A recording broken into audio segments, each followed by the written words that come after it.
Would you rather? Do you remember that game? You probably played it in elementary school. Would you rather eat a slug or lick the bottom of a shoe? It's a game that puts you in an impossible situation and forces you to make a choice. And of course, there's all of the glee that little children have in thinking of disgusting things that people can do.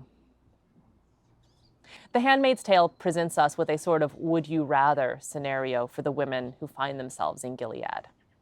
Especially women like Offred and Moira, who are fertile, who were not in Christian marriages. Remember, Gilead had some very strict understandings of what constituted a Christian marriage, and because Luke and June were in a second marriage, it didn't count. And women like Moira and Offred were then taken, and they had their choice. Would you rather be a handmaid, work at Jezebel's, be forced into labor in the colonies, labor that would cause you to die probably within 6 to 12 months? Let me ask that a different way. Would you rather be ceremonially raped each month, be forced into prostitution, or be sent to your death? Would you rather? Offred's would you rather becomes even worse because it becomes would you rather be ceremonially raped each month, forced into prostitution, or coerced by the commander in the hotel room? These are the sorts of choices the women in this novel face. Now, it is important to note that in the text, Offred denies that she is raped. Page 94, she says, "Rape doesn't cover it. Nothing is going on here that I haven't signed up for. There wasn't a lot of choice, but there was some, and this is what I chose." Now, this passage has been a problem for readers for a number of reasons, and if you watch the TV show, you'll note that it's presented very differently in the TV show. In fact, Offred is very clear to a visiting dignitary in the television series that they are being raped. But in the book, she's not.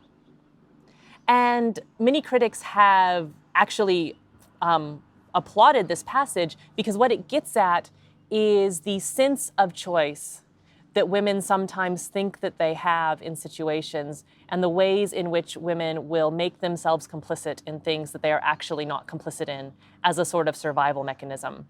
No, I chose it. I had some agency, because the alternative, not having agency, recognizing that the situation was impossible, can be almost worse. So what Atwood is doing here is recreating very much the thought process of someone who has survived sexual assault. But she also undercuts Offred's own claim. Because if you remember just a few minutes earlier, or a few pages earlier, Offred remembers when Moira tried to escape the Red Center. And she couldn't. In fact, Moira was captured and brought back, and she was beaten so horribly that she couldn't walk. Her feet were just utterly smashed. Why her feet? Well, because you don't need your feet to have babies. Yeah, that's what's going on here. It's a false choice. They want Moira and they want Offred to be handmaids. So they really don't have a choice at all. But of course, Moira becomes too problematic, and so they do eventually force her to go to Jezebel's. But even Moira tries to present it as a choice. On page 249, she talks about how they get face cream, drink, and drugs. And Offred recognizes in Moira that sort of, I chose this, hey, it's not so bad, as actually a sign that she's given up.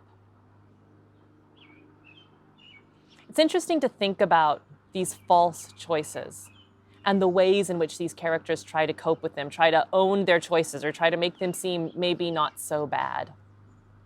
It's a survival skill. And of course, this can maybe explain the fascination with sharp objects and escape that runs throughout the novel. We see it in the opening description on pages 7 and 8, where Offred comments on how the window is, shatter-free glass, how a place where a chandelier used to hang has been removed because there's nothing sharp and nowhere you can hang yourself. On page 47, She comments on the escapes you can open up in yourself given a cutting edge.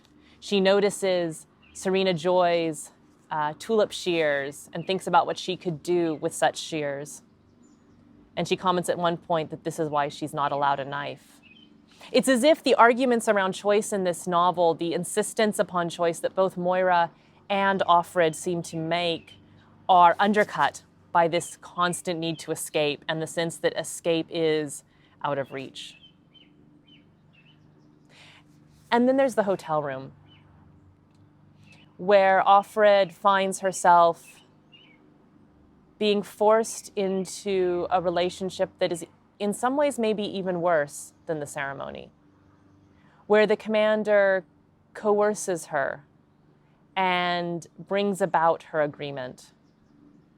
I want to take a quick look at that passage. It's page 254. She has to remind herself that he is not an unkind man, that under other circumstances, I even like him. Fake it, I scream at myself inside my head. You must remember how. Let's get this over with, or you'll be here all night. Bestir yourself. Move your flesh around, breathe audibly. It's the least you can do. She knows she can't deny the commander. If she does, he can have her sent to the colonies, he can have her sent to Jezebel's, he can have her killed. Even though what he is doing is illegal in Gilead, she knows she is the one that will bear the punishment. So she has to play along.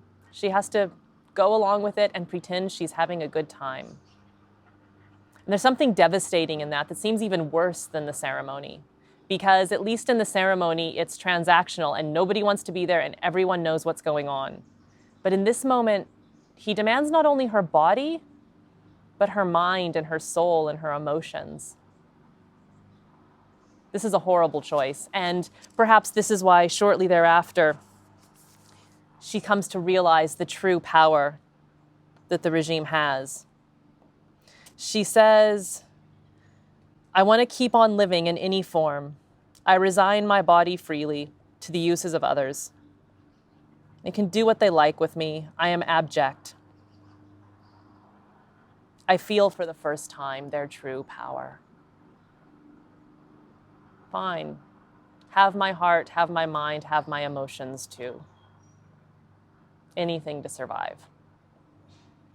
Some people see in this novel a lot of emphasis on choice in the before time, as if celebrating it, as if choice in the before time was some wonderful thing.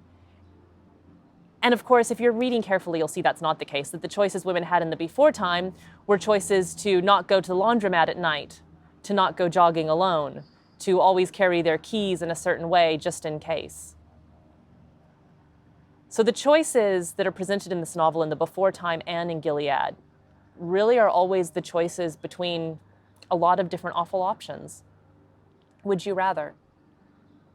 As you read, I want you to think, what would you do when faced with only horrible options? And who should be held responsible when people are forced to make such horrible choices?